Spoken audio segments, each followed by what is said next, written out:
Hello guys! In this video, we will be learning about conditional control flows. By learning conditional control flows, we will understand how we can make our application not only feel alive, but also feel reactive and responsive to the user input. So in brief, a control flow is an order in which your computer will read the instructional code you've wrote to it. You might have seen some diagram looking like this. In the example I gave you, we can see control flows for our own daily activity, hand washing. The first action we do is we turn on the tap. Then we take the soap. After that, we rub our hands in the water, and after this point, a condition comes up. Are our hands clean? And depending on the answer, we either rub our hands in the water or we rinse soap off and continue doing other actions. In this example, hands clean box indicates a conditional control flow, which is inside a so-called loop control structure, which we can identify by the arrow coming back to a previous action, in our case, rubbing hands in the water. This conditional statement can repeat as long as the condition of hands clean is not met. Now, having a basic comprehension of control flows, we can talk about different types of control structures. The first control structure that we have is sequential. It's a control structure that we have been doing up to this point. It's basically the same as following a simple recipe when making food. The second control structure is selection. These are the conditionals that we will be learning, which includes forms called if and switch, which will allow the player to select different things from the options. Last but not least, control structure is repetition. We will learn about this control structure very soon. This control structure is responsible for our code's repeating parts. For example, when the player after finishing a round wants another one. With all of this out of the way, we can continue on with the tutorial. Alright guys, we will continue where we last left off. So basically the first thing that we should do is remove these variables because I found a better place for them. Um, and in this tutorial we will be learning about control flows. Um, Control flows basically work like a true or false pathway. So when we want something to happen, we need a condition to be met. Let's say if our favorite color is red, and when we ask what is our favorite color and we get an answer green, we should answer basically with a different reply than when the question was answered correctly. So one of the things that we could update for our last flow, for our old flow, uh, are player nicknames. So when currently when we run the program, if we leave player nickname as an empty string, we can still proceed and go further. And in here, it will just display an empty nickname. We can avoid this situation by one adding it here as a default, let's say ASD, um, or by using a switch statement. So in the current context, you could do this.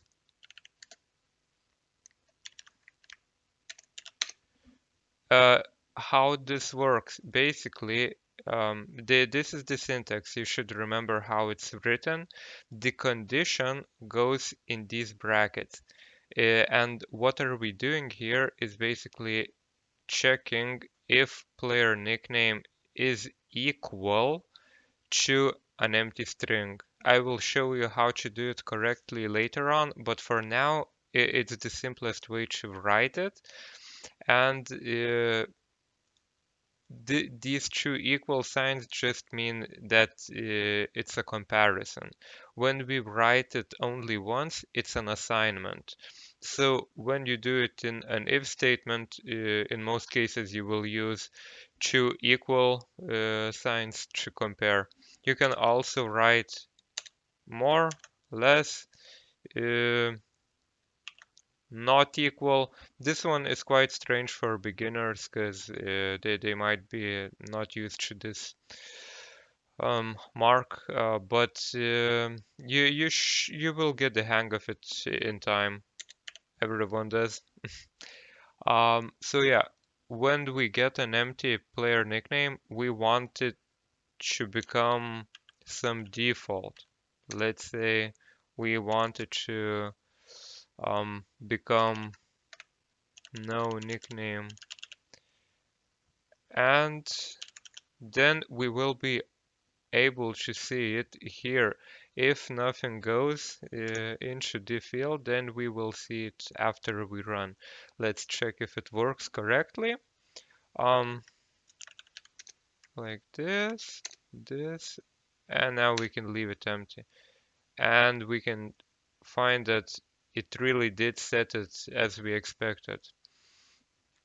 All right, so we made some changes to the default behavior for player nickname.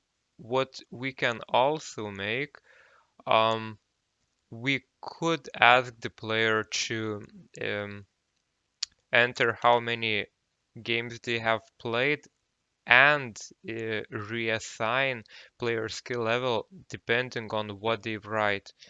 So I'm copying this line. When you're coding, get used to copying and pasting because it makes it a lot more efficient.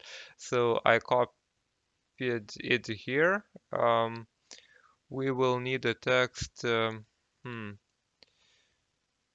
maybe something like enter how many games you have played so far and press enter.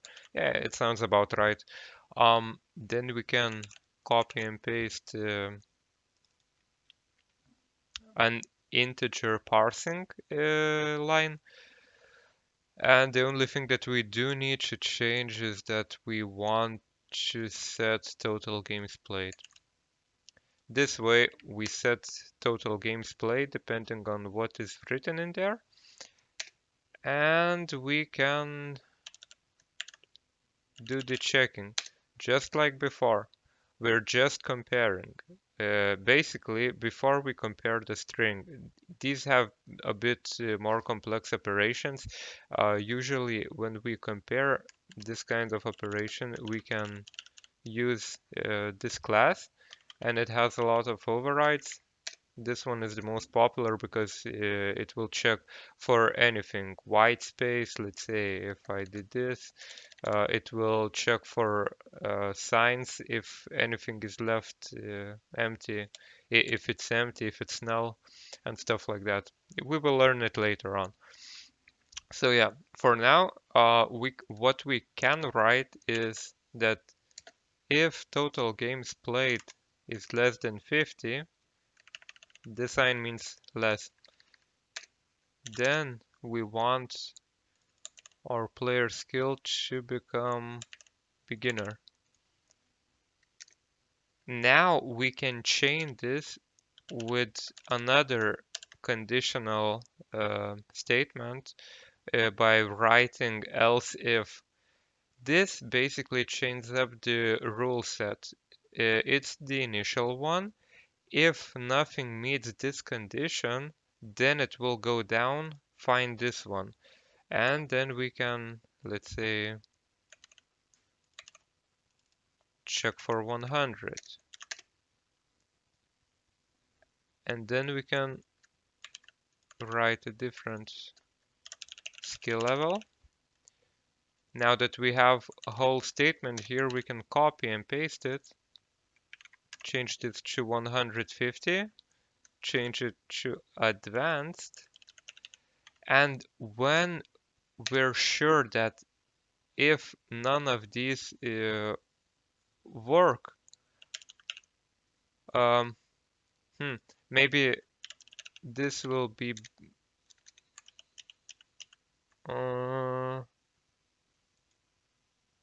yeah, if we're sure that nothing else works, we can just write else. This will meet any input that we provide here if none of the conditions match the value that we provided. So in this case, we could write that that player is an expert if he has more games than 150. Yeah, so this will allow us to set the player skill, and if we run the application now, the defaults, let's say I've played 126, and now we can see that I'm considered an advanced player. Also, I have no nickname. What you need to keep in your mind is that conditionals, if we're talking about if, else, if, and else statements, they always go in this way.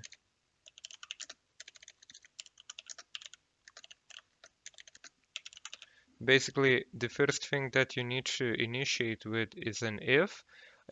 Any continuations should be added with an else if, and the end, which will meet any criteria that these don't meet, should be ended with an else.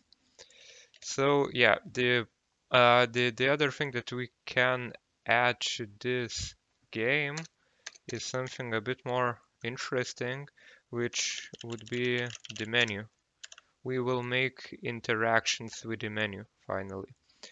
So I will teach you a neat trick.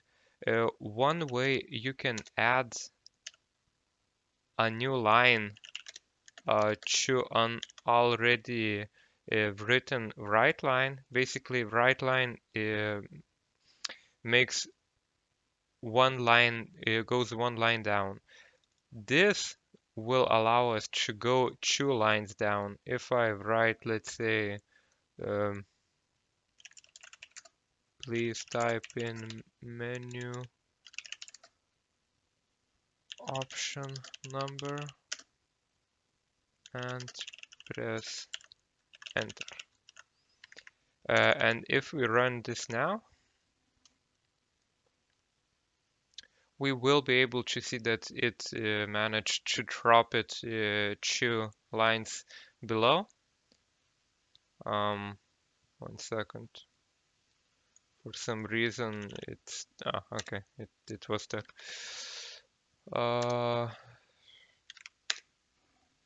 So yeah, and we can see that it actually did drop two lines down. Okay, so we have a prompt. We can there's a smarter way to do this one. You can do it this way if you like, but you can also write a code which basically makes it drop down one line. When you write this slash, backward slash, and write something, it will execute inside the string when you do write line. So one of the codes is like this one. I'll show you some other ones in the later tutorials. But yeah, so the second thing that we need is to get an answer. Basically, right now, what we need is to get which option do we want to go with. Um, and the thing is that we should probably create a bit different functionality. So let's change these ones. Also use Control plus D. This will duplicate the line that you are on and change this to exit. Yeah, so this one will just read a line and assign it to the prompt answer. And now we will learn a different control flow, which is called switch. Um Basically, um, switch works by taking some kind of a variable, some value, and then going to the specific case that the value matches, I mean. Um, 1 second, I'll rename this to selected menu option. Sounds a bit better. And the syntax is basically that you need to write switch. Inside of these first brackets, you just put the variable that will have the value for your cases, for your options in this situation, 1, 2, 3, it can be. And we write that if selected menu option is 1, as you saw, there were red squiggly lines. It means that uh, there was a mismatch with the types that I have wrote. I've wrote that it was an integer, but in reality it was a string. So don't get scared when you see that, and you can just read up the squiggly lines what they are indicating you. And we can just write what happens when the user types in new game. Second case that we have is resetting stats. We also have third case. Um, this is an exit. It's the easiest to implement, so we will do it ASAP. Basically, what we can do, we can just tell the player that we're exiting blackjack. And when we want to exit a console application, it's enough to just write return. Return basically exits the console application immediately. I will show you how it works. As you can see, we don't even need to break keyword because the application knows that we're trying to exit already. Um, the second thing that I need to explain to you in part one is how break works. Break basically just breaks the section. Let's say that selected menu option will be true. Break keyword will allow only the execution of code that is inside here.